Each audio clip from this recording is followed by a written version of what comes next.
Hi hello everyone, welcome to my channel Srishti tutorial for maths. ನಾನು ಇವತ್ತಿನ ದಿನ Karnataka board SSLC exam 2025-26 4ನೇ set ಪೇಪರ್ನಲ್ಲಿ ಇಂಗ್ಲಿಷ್ ಮೀಡಿಯಮಿನ 3 ಅಂಕದ ಕ್ವಶನ್ಸನ್ನು ಇವತ್ತು ನಿಮ್ಮ ಜೊತೆ ಡಿಸ್ಕಷನ್ ಮಾಡ್ತಾ ಇದ್ದೀನಿ. ಸೊ ಬನ್ನಿ ಕ್ಲಾಸ್ ಶುರು ಮಾಡೋಣ. 3 ಅಂಕದ ಮೊದಲನೇ ಕ್ವಶನ್ ಬಂದ್ಬಿಟ್ಟು, if alpha and beta are the 2 zeros of the polynomial P of X is equal to x² plus 3x plus 2, then find the value of alpha cube beta plus alpha into beta cube ಅಂತ ಕೊಟ್ಟಿದ್ದಾರೆ. So ಇದನ್ನ ಹೇಗೆ solve ಮಾಡಬಹುದು ಅಂತಕ್ಕಂಥದ್ದನ್ನ ನಾವಿಲ್ಲಿ ನೋಡೋದಾದ್ರೆ, ನೋಡಿ ಅವ್ರು ಕೊಟ್ಟಿರ್ತಕ್ಕಂಥ ಪಾಲಿನಾಮಿಯಲ್ ಅನ್ನ p of x is equal to x² plus 3x plus 2 ಅಂತ ತಗೊಳ್ಳೋಣ. ಇದು ಆಕ್ಚುಲಿ ಕ್ವಾಡ್ರಾಟಿಕ್ ಪಾಲಿನಾಮಿಯಲ್ ಇನ ಫಾರ್ಮಲ್ ಇರೋದ್ರಿಂದ ax² plus bx plus c ಅಂತ ತಗೊಂಡ್ರೆ, ಕಂಪ್ಯಾರಿಸನ್ ಮಾಡಿದಾಗ x² ನ coefficient a that is equal to 1 ಇದೆ, ಹಾಗೆ x ನ coefficient b that is equal to 3 ಇದೆ, ಹಾಗೆ constant c that is equal to 2. We know that the formula to find out the sum of 2 zeros of the polynomial minus b by a. So minus b by a, ನಾವು suppose ಆ 2 zeros ನ ಒಂದು alpha ಇನ್ನೊಂದು beta ಅಂತ ತಗೊಂಡ್ರೆ, ಅವೆರಡರ sum ಬಂದ್ಬಿಟ್ಟು minus b by ಎಗೆ ಈಕ್ವಲ್ ಇರುತ್ತೆ. ಅಂದ್ರೆ alpha plus beta is equal to -3 by 1. Then alpha plus beta is equal to -3 by 1 is nothing but -3. So that ಅದೇ ರೀತಿ ಅದೇ 2 zeros ನ ಪ್ರಾಡಕ್ಟ್ ಬಂದ್ಬಿಟ್ಟು ಸಿ ಬೈ ಎಗೆ ಈಕ್ವಲ್ ಇರುತ್ತೆ. ಅಂದ್ರೆ product of 2 zeros is equal to C by A. ಅಂದ್ರೆ alpha into beta is equal to 2 by 1. Simplify ಮಾಡಿದ್ರೆ alpha into beta is equal to 2. ಅವ್ರು ಕೇಳಿದರೆ alpha cube into beta plus alpha into beta cube, ಇದರ ಬೆಲೆ ಕಂಡುಹಿಡಿಯಿರಿ ಅಂತ ಕೊಟ್ಟಿದ್ದಾರೆ. ಇದರಲ್ಲಿ ಆಕ್ಚುಲಿ ಆಲ್ಫಾ ಮತ್ತೆ ಬೀಟಾ ಎರಡೂ ಟರ್ಮ್ ಅಲ್ಲೂ ಕಾಮನ್ ಇದೆ. ಸೊ ಎರಡೂ ಟರ್ಮ್ ಅಲ್ಲಿರುವ ಆಲ್ಫಾ ಇಂಟು ಬೀಟಾ ಕಾಮನ್ ತೆಗೆದ್ರೆ ಇಲ್ಲಿ ಆಲ್ಫಾ ಸ್ಕ್ವೇರ್ ಉಳ್ಕೊಳ್ಳುತ್ತೆ, ಪ್ಲಸ್ ಇಲ್ಲಿ ಬೀಟಾ ಸ್ಕ್ವೇರ್ ಉಳ್ಕೊಳ್ಳುತ್ತೆ. ಇದಾದ ನಂತರ ನಾವು alpha square plus beta square ಅನ್ನ alpha plus beta whole square formula ಬರ್ಕೊಂಡಾಗ alpha square plus beta square ಬದಲಾಗಿ alpha plus beta whole square minus 2 into alpha into beta ಅಂತ ತಗೊಳ್ಬಹುದು. ಹೆಂಗೆ ಅಂತ ಹೇಳಿದ್ರೆ, ನೋಡಿ ಇಲ್ಲಿ A plus B whole square is equal to A square plus B square plus 2ab ಅಂತ ಹೇಳ್ತೀವಿ. ಸೊ ಇಲ್ಲಿ A square plus B square ನ ಬಿಟ್ಕೊಂಡು ಇದನ್ನ ಈ ಕಡೆ ತಗೊಂಡ್ಬಂದ್ರಿ ಅಂತ ಹೇಳಿದ್ರೆ ಏನಾಗತ್ತೆ, ಅವಾಗ a square plus B square is equal to a plus B whole square minus 2ab ಅಂತ ಈ ಫಾರ್ಮಲ್ ಬರ್ಕೊಂಡಿದೀವಿ ನಾವು ಅದನ್ನ. ಓಕೆನಾ? ಅಲ್ಲಿಗೆ ವ್ಯಾಲ್ಯೂಸ್ ಅನ್ನ ಸಬ್ಸ್ಟಿಟ್ಯೂಟ್ ಮಾಡೋಣ. ಆಲ್ಫಾ ಇಂಟು ಬೀಟಾ ಇರೋ ಜಾಗದಲ್ಲಿ 2, ಆಲ್ಫಾ ಪ್ಲಸ್ ಬೀಟಾ ಇರೋ ಜಾಗದಲ್ಲಿ -3, -2 ಇಂಟು ಮತ್ತೆ ಆಲ್ಫಾ ಇಂಟು ಬೀಟಾ ಇರೋ ಜಾಗದಲ್ಲಿ 2. ಸಿಂಪ್ಲಿಫೈ ಮಾಡಿಬಿಟ್ರೆ -3 ನ ಸ್ಕ್ವೇರ್ ಮಾಡಿದ್ರೆ 9 ಬರುತ್ತೆ, -2 ಇಂಟು 2 ಮಾಡಿದ್ರೆ 4 ಬರುತ್ತೆ. ಅಲ್ಲಿಗೆ 2 ಇಂಟು 9 ಮೈನಸ್ 4 ಮಾಡಿದ್ರೆ ಆಕ್ಚುಯಲ್ ಆಗಿ 5 ಬರುತ್ತೆ.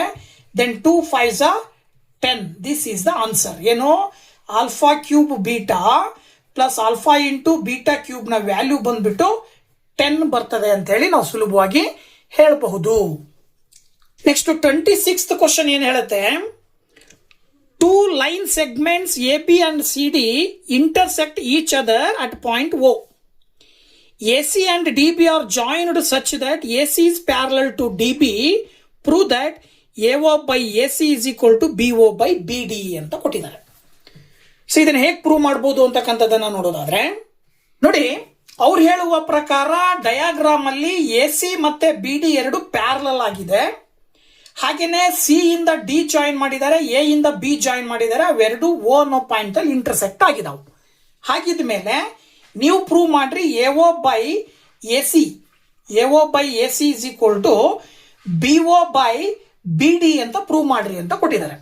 ಸೊ ಇದನ್ನ ಪ್ರೂವ್ ಮಾಡೋದಾದ್ರೆ ಹೆಂಗ್ ಮಾಡ್ಬೋದು ಅಂತ ಹೇಳಿದ್ರೆ, ಸೊ ನಾವು ಮೊದಲು ಟ್ರಯಾಂಗಲ್ AOC ಮತ್ತೆ ಇನ್ನೊಂದು ಟ್ರಯಾಂಗಲ್ BOD ಕನ್ಸಿಡರ್ ಮಾಡೋಣ. ನೋಡಿ ಇಲ್ಲಿ ಟ್ರಯಾಂಗಲ್ AOC ಮತ್ತೆ ಟ್ರಯಾಂಗಲ್ BOD ನಲ್ಲಿ ಆಂಗಲ್ AOC ಮತ್ತೆ ಆಂಗಲ್ DOB ಈಕ್ವಲ್ ಇರುತ್ತೆ. ಯಾಕೆಂದ್ರೆ ಅವೆರಡು vertically opposite angles. So that angle AOC is equal to angle BOD.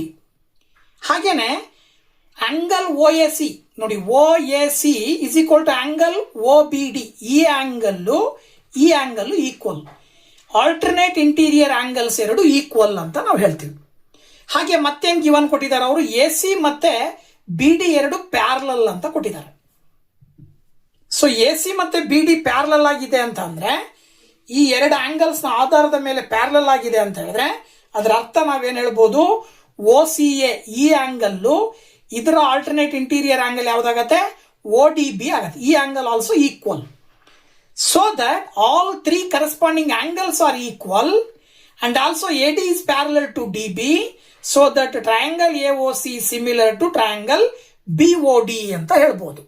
So ಇವೆರಡು ಸಿಮಿಲರ್ ಅಂತ ಹೇಳಿದ್ರೆ ಅದರ ಅರ್ಥ ಅವುಗಳ ಕರೆಸ್ಪಾಂಡಿಂಗ್ ಸೈಡ್ಸ್ ನ ರೇಷಿಯೋವನ್ನ ಪ್ರಪೋರ್ಷನೇಟ್ ಆಗಿ ಈಕ್ವಲ್ ಅಂತ ಹೇಳ್ತೀವಿ.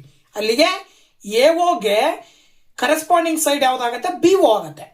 So that AO by BO is equal to OC divided by OD and that is equal to AC divided by DB. ಓಕೆನಾ? ಈಗ ನಾವು ಇವೆರಡನ್ನ ಕನ್ಸಿಡರ್ ಮಾಡಿ AO by BO ಮತ್ತೆ AC by BD ಅನ್ನ ತಗೊಂಡ್ರೆ, ಇಲ್ಲಿ ಕ್ರಾಸ್ ಮಲ್ಟಿಪ್ಲಿಕೇಶನ್ ಮಾಡಿದ್ರೆ AO into BD is equal to AC into BO ಅಂತ ತಗೊಳ್ಬಹುದು. ಇದನ್ನ ಆಲ್ಟರ್ ಮಾಡಿ ಮತ್ತೆ ರೇಷಿಯೋ ಫಾರ್ಮಲ್ ಬರೆದಾಗ AO by AC is equal to BO by BD ಅಂತ ಹೇಳ್ಬೋದು. ನಿಮಗೆ ಪ್ರೂವ್ ಮಾಡಕ್ ಕೇಳಿರೋದು ಕೂಡ ಇದೆ. So this is the answer. ಓಕೆನಾ?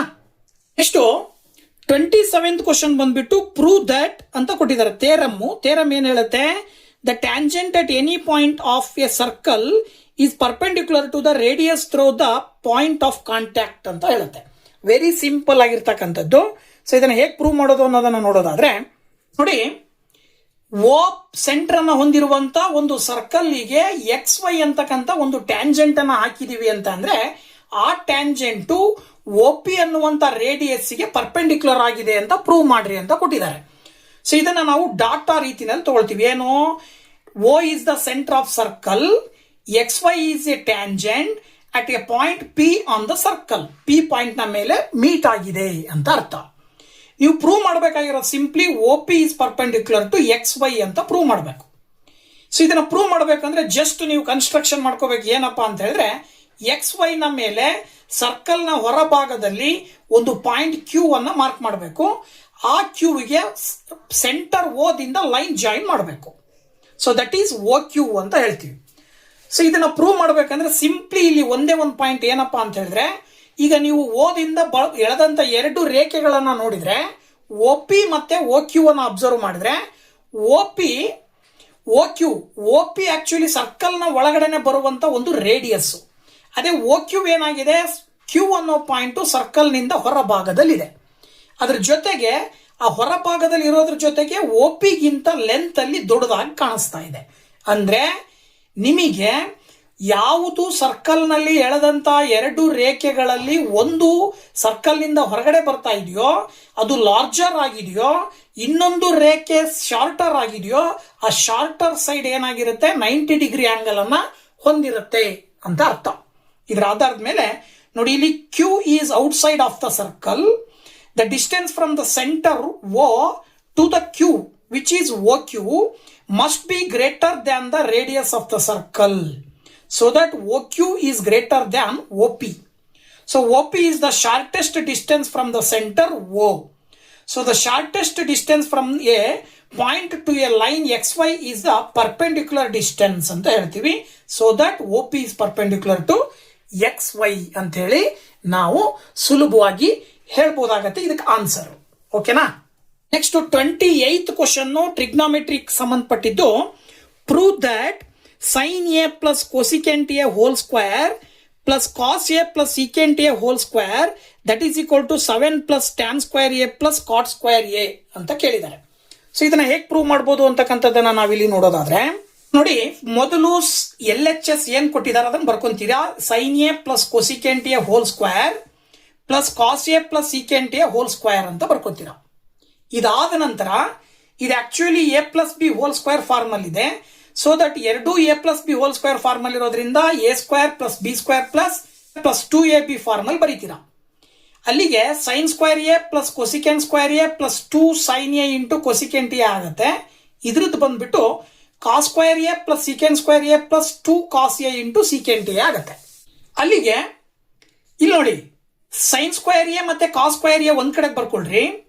ಹಾಗೇನೆ 2 sin a ಇಂಟು ಕಾಸ್ ಎನ 1/sin a ಅಂತ ತಗೊಳ್ರಿ, ಪ್ಲಸ್ 2 cos a ಇಂಟು ಇಲ್ಲಿ ಸಿಕೆಂಡ್ ಈ ಕೊಸಿಕೆಂಡ್ ಸ್ಕ್ವೇರ್ ಏನ ಇಲ್ಲಿ ಬರ್ಕೊಂಡಿದೀವಿ, ಸಿಕೆಂಡ್ ಸ್ಕ್ವೇರ್ ಏನ ಬರ್ಕೊಂಡಿದೀವಿ, ಪ್ಲಸ್ ಇಲ್ಲಿ 2 cos a ಇಂಟು ಸಿಕೆಂಟ್ ಏನ 1/cos a ಅಂತ ತಗೊಂಡಿದ್ದೀವಿ. ಸೊ ಅಲ್ಲಿಗೆ sine square A plus cos square A trigonometric identity ಪ್ರಕಾರ 1 ಬರುತ್ತೆ. ಇಲ್ಲಿ ಸೈನ್ ಎ ಕ್ಯಾನ್ಸಲ್ ಆಗಿ 2 ಉಳ್ಕೊಳ್ಳುತ್ತೆ. ಹಾಗೇನೆ ಇಲ್ಲಿ ಕೊಸಿಕೆನ್ ಸ್ಕ್ವೇರ್ ಎನ ನಾವು 1 ಪ್ಲಸ್ ಟ್ಯಾನ್ ಸ್ಕ್ವೇರ್ ಎ ಅಂತ ಮತ್ತೊಂದು ಟ್ರಿಗ್ನೋಮೆಟ್ರಿಕ್ ಐಡೆಂಟಿಟಿಯನ್ನು ಬಳಸಿ ಹೇಳ್ಬೋದು. ಹಾಗೇನೆ ಸಿಕೆಂಡ್ ಸ್ಕ್ವೇರ್ ಎನ 1 ಪ್ಲಸ್ ಕಾಟ್ ಸ್ಕ್ವೇರ್ ಎ ಅಂತೇಳಿ ಮತ್ತೊಂದು ಟ್ರಿಗ್ನೋಮೆಟ್ರಿ ಬಳಸಿ ಹೇಳ್ಬೋದು. ಇಲ್ಲಿ ಈಗ ಕಾಸ್ ಎ ಕ್ಯಾನ್ಸಲ್ ಆಗಿ ಇಲ್ಲೂ ಕೂಡ ಏನು ಉಳ್ಕೊಳ್ಳುತ್ತೆ, 2 ಉಳ್ಕೊಳ್ಳುತ್ತೆ. ಸೊ ನೋಡಿ ಅಲ್ಲಿ ಏನಾಯ್ತು, ಸೊ ಇದು 1 ಪ್ಲಸ್ ಇದು 2, ಸೊ ಪ್ಲಸ್ ಇದು 2, ಓಕೆನಾ, ಸರಿ ಇದೆ. ಈಗ ಇಲ್ಲಿ 1 ಪ್ಲಸ್ 1 ಮಾಡಿದ್ರೆ 2 ಬರುತ್ತೆ. Totally 1 plus 2 plus 2 plus 1 plus 1 ಅಂತ ಹೇಳಿದ್ರೆ 2 ಪ್ಲಸ್ 2 4, 4 ಪ್ಲಸ್ 2 6, 6 ಪ್ಲಸ್ 1 7 ಬರುತ್ತೆ. ಇನ್ನು ಇದನ್ನ tan square A plus cot square a ಅಂತೇಳಿ ಹಾಗೆ ಬರೀತೀರಾ. ಸೊ ಅಲ್ಲಿಗೆ ಇದು ನಿಮಗೆ ಕೊಟ್ಟಿರುವಂತಹ RHS ಗೆ ಸಮ ಇದೆ. ಆದ್ದರಿಂದ LHS is equal to RHS ಅಂತ ಕರಿತೀವಿ. ಸೊ ಹಾಗಾಗಿ ಹೆನ್ಸ್ ಇಟ್ ಈಸ್ ಪ್ರೂವ್ಡ್ ಅಂತ ಹೇಳಿ ನಾವು ಸುಲಭವಾಗಿ ಹೇಳಬಹುದು. ಓಕೆನಾ. ಸೊ ಅದೇ ಟ್ರಿಗ್ನೋಮೆಟ್ರಿ ಪಾಠದಲ್ಲಿ ಅದೇ ಕ್ವಶನ್ 28ನೇದರಲ್ಲಿ ಇನ್ನೊಂದು ಆಪ್ಷನಲ್ ಕೊಟ್ಟಿದ್ದಾರೆ. ಇಲ್ಲಿ ವ್ಯಾಲ್ಯೂಸ್ ಅನ್ನ ಸಬ್ಸ್ಟಿಟ್ಯೂಟ್ ಮಾಡೋದ್ರ ಮೂಲಕ ಸಿಂಪ್ಲಿಫೈ ಮಾಡ್ತಕ್ಕಂಥದ್ದು. Evaluate tan 60 degree by cot 60 degree plus secant 60 degree by 2 sin 90 degree minus 1/cos square 45 degree ಅಂತ ಕೊಟ್ಟಿದ್ದಾರೆ. ಸೊ ಇದ್ರ ವ್ಯಾಲ್ಯೂ ಅನ್ನ ಕಂಡುಹಿಡಿಬೇಕು ನಾವು. ಹೇಗಪ್ಪ ಕಂಡುಹಿಡಿಯೋದು ಅನ್ನೋದನ್ನ ನೋಡೋದಾದ್ರೆ ನೋಡಿ, tan 60 degree divided by cot 60 degree plus secant 60 degree divided by 2 sin 90 degree minus 1/cos square 45 degree ಇದೆ. ಟ್ಯಾನ್ 60 ಡಿಗ್ರಿಯ ವ್ಯಾಲ್ಯೂ √3 ಬರುತ್ತೆ. ಡಿವೈಡೆಡ್ ಬೈ ಕಾಟ್ 60 ಡಿಗ್ರಿ ಅಂದ್ರೆ 1/√3 ಆಗುತ್ತೆ. ಹಾಗೆ ಸಿಕೆನ್ 60 ಡಿಗ್ರಿ ಅಂದ್ರೆ 2 divided by 2 into sin 90 degree ಅಂದ್ರೆ 1 and then 1 divided by cos square 45 degree ಅಂದ್ರೆ 1/√2 ಗೆ ಸ್ಕ್ವೇರ್ ಇರೋದ್ರಿಂದ ಮೇಲ್ಗಡೆ ಸ್ಕ್ವೇರ್ ಬರಿತೀವಿ. ಈಗ √3 1/√3 ಅನ್ನ ಇಂಟು ಮಾಡಿ ಬರೆದ್ರೆ √3/1 ಆಗುತ್ತೆ. ಹಾಗೇನೆ ಇಲ್ಲಿ 2/2 ಮಾಡಿದ್ರೆ 1 ಬರುತ್ತೆ. ಮೈನಸ್ ಇಲ್ಲೂ ಕೂಡ ಅಷ್ಟೇ 1 ಇಂಟು ಮಾಡಿದ್ರೆ 1/√2 ಇದ್ದು √2 ಆಗುತ್ತೆ. ಅದಕ್ಕೆ ಸ್ಕ್ವೇರ್ ಮಾಡಿದ್ರೆ ಸ್ಕ್ವೇರ್ ರೂಟ್ ಕ್ಯಾನ್ಸಲ್ ಆಗುತ್ತೆ ಇವೆರಡರಲ್ಲೂ. ಇಲ್ಲಿ √3 ಎರಡಕ್ಕೂ ಸ್ಕ್ವೇರ್ ಮಾಡಿದಾಗ ಸ್ಕ್ವೇರ್ ರೂಟ್ ಕ್ಯಾನ್ಸಲ್ ಆಗುತ್ತೆ. 3 ಪ್ಲಸ್ 1 ಮೈನಸ್ 2 ಉಳ್ಕೊಳ್ಳುತ್ತೆ. ಅಲ್ಲಿಗೆ 3 ಪ್ಲಸ್ 1 ಮೈನಸ್ 2 ಅಂತ ಹೇಳಿದ್ರೆ 3ರಲ್ಲಿ 2ಅನ್ನ ಕಳೆದ್ರೆ ಎಷ್ಟು ಬರುತ್ತೆ, 1 ಬರುತ್ತೆ. 1ಕ್ಕೆ 1 ಕೂಡಿದ್ರೆ 2. So this is the answer. ಓಕೆನಾ. ಹಾಗೆ 29th ಕ್ವಶನ್ ಕೋಆರ್ಡಿನೇಟ್ ಜಾಮಿಟ್ರಿ ಸಂಬಂಧಪಟ್ಟ ಹಾಗೆ ಇಲ್ಲೂ ಕೂಡ ಆಪ್ಷನ್ ಇದೆ. ಸೊ ಅದರಲ್ಲಿ ಮೊದಲನೇ ಕ್ವಶನ್ ನೋಡೋದಾದ್ರೆ, find the coordinates of the points of trisection of the line segment joining the points 2, -2 and -7, 4 ಅಂತ ಕೊಟ್ಟಿದ್ದಾರೆ. ಓಕೆನಾ. ಸೊ ಇಲ್ಲಿ ಟ್ರೈ ಸೆಕ್ಷನ್ ಅಂತ ಕೊಟ್ಟಿದ್ದಾರೆ ಅಂದ್ರೆ ಅಲ್ಲಿ ಅದರ ಅರ್ಥ ಸೆಕ್ಷನ್ ಫಾರ್ಮುಲಾದಲ್ಲಿ ಸೆಕ್ಷನ್ಗೆ ನಾವು 2 ರೀತಿ ವ್ಯಾಲ್ಯೂಸ್ ಅನ್ನ ಹಾಕ್ಬೇಕಾಗತ್ತೆ. ಟ್ರೈ ಸೆಕ್ಷನ್ ಅಂತ ಹೇಳಿದ್ರೆ 2 ರೇಷಿಯೋ ಕೂಡಿದ್ರೆ 3 ಬರಬೇಕು. ಅಂದ್ರೆ 1:2 ತಗೊಂಡು ಒಂದ್ಸರಿ ಲೆಕ್ಕ ಮಾಡಬೇಕು, 2:1 ತಗೊಂಡು ಇನ್ನೊಂದ್ಸರಿ ಲೆಕ್ಕ ಮಾಡಬೇಕು. 2 ಬಾರಿ ಮಾಡಬೇಕಾಗತ್ತೆ. 2 ಬಾರಿ ಕೋಆರ್ಡಿನೇಟ್ಸ್ ಅನ್ನ ಕಂಡುಹಿಡಿಬೇಕು. ಸೊ 1:2 ರೇಷಿಯೋಗೆ ಬರುವ ಕೋಆರ್ಡಿನೇಟ್ ಬೇರೆ ಇರ್ತದೆ, 2:1ಗೆ ಬೇರೆ ಇರ್ತದೆ. ಸೊ 2 ಬಾರಿನೂ ನಾವು ಸೆಕ್ಷನ್ ಫಾರ್ಮುಲಾವನ್ನು ಹಾಕಿದಾಗ ನೋಡಿ, ಕೊಟ್ಟಿರುವಂತ ಟರ್ಮ್ಸ್ ಅನ್ನ ಎ ಬಿ ಗಳನ್ನ x1 y1 x2 y2 ತಗೊಂತೀರಾ. Ratio ಬಂದ್ಬಿಟ್ಟು m1:m2 ಆಗುತ್ತೆ. ಫಾರ್ಮುಲಾ ಬಂದು m1 into x2 plus m2 into x1 divided by m1 plus m2 as it is m1 into y2 plus m2 into y1 divided by m1 plus m2. Values ಅನ್ನ substitute ಮಾಡಿದ್ರೆ m1 ಅಂತ ಹೇಳಿದ್ರೆ 1, x2 ಅಂತ ಹೇಳಿದ್ರೆ -7, ಹಾಗೇನೆ m2 ಅಂತ ಹೇಳಿದ್ರೆ 2, x1 ಅಂತ ಹೇಳಿದ್ರೆ 2. ಹಾಗೆ ಇಲ್ಲಿ m1 ಅಂತ ಹೇಳಿದ್ರೆ 1, y2 ಅಂತ ಹೇಳಿದ್ರೆ ಏನೋ 4 ಪ್ಲಸ್ m2 ಇಂಟು y2 ಅಂತ ಹೇಳಿದ್ರೆ -2. 1 ಇಂಟು -7 ಮಾಡಿದ್ರೆ -7 ಬರುತ್ತೆ. 2 2s 4 ಬರುತ್ತೆ. 1 4s 4 plus into minus 2 2s 4. ಈಗ ಇಲ್ಲಿ -7 ಪ್ಲಸ್ 3 ಮಾಡಿದ್ರೆ -3 ಡಿವೈಡೆಡ್ ಬೈ 3 ಆಗುತ್ತೆ. 4 - 4 ಅಂತ ಹೇಳಿದ್ರೆ 0 ಡಿವೈಡೆಡ್ ಬೈ 3 ಆಗುತ್ತೆ. ಈಗ ನಾವು -3/1 ಅಂತ ಹೇಳಿದ್ರೆ -1 ಬರುತ್ತೆ. 0/ಎನಿಥಿಂಗ್ ಈಸ್ 0. 1 ಪಾಯಿಂಟ್ ಸಿಕ್ತು ನಿಮಗೆ. x, y is equal to -1, 0 ಅಂತ ಹೇಳಿ. ಅದೇ ರೀತಿ ಈ ಕಡೆ ಪಾಯಿಂಟ್ ಅನ್ನು ನೋಡೋದಾದ್ರೆ x1 y1 x2 y2 same ತಗೊಂತೀರಾ, ರೇಷಿಯೋ ಮಾತ್ರ ಚೇಂಜ್ ಆಗುತ್ತೆ. 1:2 ಬದಲು 2:1 ಆಗುತ್ತೆ. ಅಲ್ಲಿಗೆ m1 ಅಂತ ಹೇಳಿದ್ರೆ 2 ತಗೊಳ್ತೀರಾ, x2 ಅಂತ ಹೇಳಿದ್ರೆ ಸೇಮ್ -7, ಹಾಗೆ m2 ಅಂತ ಹೇಳಿದ್ರೆ 1 ತಗೊಳ್ತೀರಾ, x1 ಅಂತ ಹೇಳಿದ್ರೆ 2. ಆಸ್ ಇಟ್ ಈಸ್ m1 ಅಂತ ಹೇಳಿದ್ರೆ 2 ಇಂಟು y2 ಅಂತ ಹೇಳಿದ್ರೆ 4, m2 ಅಂತ ಹೇಳಿದ್ರೆ 1 ಇಂಟು y1 ಅಂತ ಹೇಳಿದ್ರೆ -2. ಇಲ್ಲಿ m1 ಪ್ಲಸ್ m2 ಅಂದ್ರೆ 2 ಪ್ಲಸ್ 1 ಆಗುತ್ತೆ. ಸೊ 2 7s -14 ಬರುತ್ತೆ. 1 2s 2 ಡಿವೈಡೆಡ್ ಬೈ 3. 2 4s 8 ಬರುತ್ತೆ. Plus into -2 divided by 3. ಈಗ ನೋಡಿ ಇಲ್ಲಿ 14ರಲ್ಲಿ 2 ಹೋದ್ರೆ -12 ಡಿವೈಡೆಡ್ ಬೈ 3. 8ರಲ್ಲಿ 2 ಹೋದ್ರೆ 6 ಡಿವೈಡೆಡ್ ಬೈ 3. 3ರಿಂದ 12ನ ಭಾಗಾಕಾರ ಮಾಡಿದ್ರೆ -4 ಬರುತ್ತೆ. 3ರಿಂದ 6ನ ಭಾಗಿಸಿದ್ರೆ 2 ಬರುತ್ತೆ. ಸೊ ನೆಕ್ಸ್ಟ್ ಇನ್ನೊಂದು ಪಾಯಿಂಟ್ ಬಂದ್ಬಿಟ್ಟು ನಿಮಗೆ -4, 2. ಸೊ ಒಂದು ಕೋಆರ್ಡಿನೇಟು -1, 0 ಯಾವಾಗ ರೇಷಿಯೋ 1:2 ಇದ್ದಾಗ. ಅದೇ ರೇಷಿಯೋ 2:1 ಇದ್ದಾಗ ಬರುವಂತ ಕೋಆರ್ಡಿನೇಟ್ಸ್ -4, 2 ಅಂತ ಹೇಳಿ ನಾವು ಹೇಳಬಹುದು. ಸೊ ಕೋಆರ್ಡಿನೇಟ್ ಜಾಮಿಟ್ರಿ ಸಂಬಂಧಪಟ್ಟಾಗೆ ಇನ್ನೊಂದು question, prove that the points a of 1, 5, b of 2, 4 and c of 9, -3 are collinear using distance formula ಅಂತ ಕೊಟ್ಟಿದ್ದಾರೆ. ಸೊ ಏನ್ ಮಾಡಬಹುದು ಅಂತಕ್ಕಂಥದ್ದನ್ನ ನಾವಿಲ್ಲಿ ನೋಡೋದಾದ್ರೆ, ಸೊ ನೋಡಿ ಕೊಟ್ಟಿರುವ 2 ಪಾಯಿಂಟ್ಸ್ ಅನ್ನ ಒಂದು ಬಾರಿ ಎ ಮತ್ತೆ ಬಿ ತಗೊಳ್ಬೇಕು, ಇನ್ನೊಂದು ಬಾರಿ ಎ ಮತ್ತೆ ಸಿ ತಗೊಳ್ಬೇಕು. ಎ ಬಿ ಯ ಡಿಸ್ಟೆನ್ಸ್ ಅನ್ನ ಡಿಸ್ಟೆನ್ಸ್ ಫಾರ್ಮುಲಾ ಹಾಕಿ ಲೆಕ್ಕ ಮಾಡಬೇಕು. ಹಾಗೇನೆ ಎ ಸಿ ಯ ಡಿಸ್ಟೆನ್ಸ್ ಅನ್ನ ಡಿಸ್ಟೆನ್ಸ್ ಫಾರ್ಮುಲಾ ಹಾಕಿ ಲೆಕ್ಕ ಮಾಡಬೇಕು. ಎರಡೂ ಕಡೆ ಆನ್ಸರ್ ಸೇಮ್ ಬಂತು ಅಂತ ಹೇಳಿದ್ರೆ ಅವು ಏನಾಗಿದ್ದಾವೆ, ಕೋಲಿನಿಯರ್ಸ್ ಅಂತ ಹೇಳಿ ಅರ್ಥ. ಓಕೆನಾ? ಸೊ ನೋಡಿ ಇಲ್ಲಿ ಮೊದಲು ಎ ಬಿ ಅನ್ನ ತಗೊಂಡ್ರೆ ಆಕ್ಚುಯಲ್ ಆಗಿ ಎ ಬಿ ಏನ್ ಬರುತ್ತೆ, A B is equal to formula ಬಂದ್ಬಿಟ್ಟು square root of x2 minus x1 whole square plus y2 minus y1 whole square ಅಂತ ಹೇಳ್ತೀವಿ ನಾವು. ಸೊ ಅಲ್ಲಿಗೆ ವ್ಯಾಲ್ಯೂ ಸಬ್ಸ್ಟಿಟ್ಯೂಟ್ ಮಾಡಿದ್ರೆ x2 ಅಂತ ಹೇಳಿದ್ರೆ ಇದನ್ನ x1 ನೋಡಿ, ಇದನ್ನ x1 y1 ಅಂತ ತಗೊಳ್ರಿ, ಇದನ್ನ x2 y2 ಅಂತ ತಗೊಳ್ರಿ.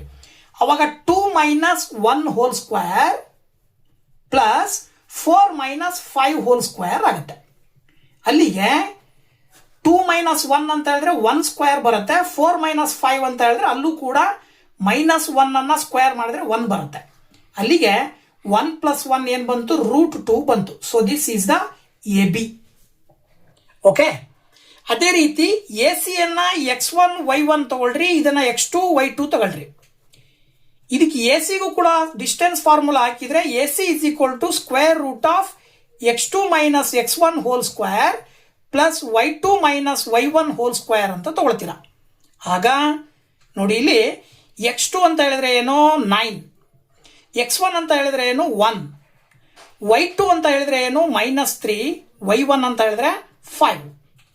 So that is equal to 9 minus 1 ಅಂದ್ರೆ 8 ಸ್ಕ್ವೇರು, -3 -5 ಆಡ್ ಮಾಡಿದ್ರೆ -8 ಬರುತ್ತೆ. ಸೊ -8 ಅನ್ನ ಸ್ಕ್ವೇರ್ ಮಾಡಿದ್ರೆ 64 ಬರುತ್ತೆ.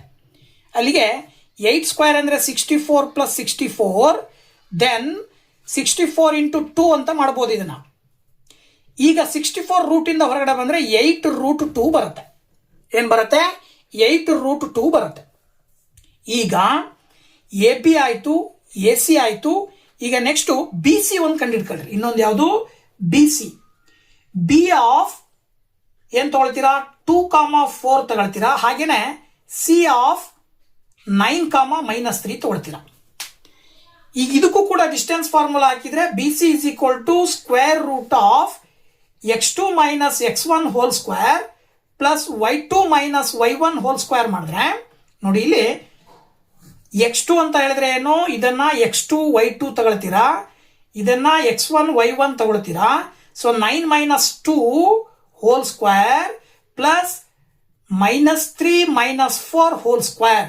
ಅಲ್ಲಿಗೆ 9 - 2 ಅಂತ ಹೇಳಿದ್ರೆ 7 ಸ್ಕ್ವೇರ್ ಬರುತ್ತೆ. -3 - 4 -7 ಆಗುತ್ತೆ. 7 ಅನ್ನ ಸ್ಕ್ವೇರ್ ಮಾಡಿದ್ರೆ +7 ಸ್ಕ್ವೇರ್ ಆಗುತ್ತೆ. ಅಲ್ಲಿಗೆ 7 7s 49 ಬರುತ್ತೆ. 49 + 49 ಆಗುತ್ತೆ. ಈಗ ನೀವು ಇದನ್ನ 49 × 2 ಅಂತ ತಗೊಳ್ಬಹುದು. ಸೊ ಅಲ್ಲಿಗೆ 49 ಇಂಟು 2 ಅಂತ ಬಂತಂದ್ರೆ ಇದನ್ನ ಏನಂತ ಬರಿಬಹುದು 7√2 ಅಂತ ಬರಿಬಹುದು. ಏನಂತ ಬರಿಬಹುದು 7√2. ಸೊ ನಮಗೆ ಆಕ್ಚುಯಲ್ ಆಗಿ ಇದನ್ನ ಪ್ರೂವ್ ಮಾಡ್ಬೇಕಂದ್ರೆ ಇವು 3 ಪಾಯಿಂಟ್ಸ್ ಕೋಲಿನಿಯರ್ ಅಂತ ಪ್ರೂವ್ ಮಾಡಬೇಕು ಅಂದ್ರೆ AB ಪ್ಲಸ್ BC ಮಾಡಿದ್ರೆ AC ಈಕ್ವಲ್ ಇರಬೇಕು.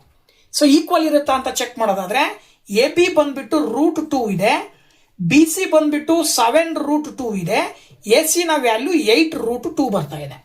ಈ √2 ನ ಪಕ್ಕದಲ್ಲಿ ಕೊಯಿಫಿಸಿಯೆಂಟ್ 1 ಇದೆ ಅಂತ ತಗೊಂಡ್ರೆ 1 + 7 ಮಾಡಿದ್ರೆ 8√2 ಬರ್ತಾ ಇದೆ. ಈ ಕಡೆನೂ ಕೂಡ 8√2 ಬರ್ತಾ ಇದೆ. ಸೊ ದಟ್ ಏನ್ ಹೇಳ್ಬೋದು ನೀವು, ದೀಸ್ ಇಲ್ಲಿ ಸೇಮ್ ಬಂದಿರೋದ್ರಿಂದ ಎರಡೂ ಕಡೆ ಸೇಮ್ ಬಂದಿರೋದ್ರಿಂದ ದೀಸ್ 3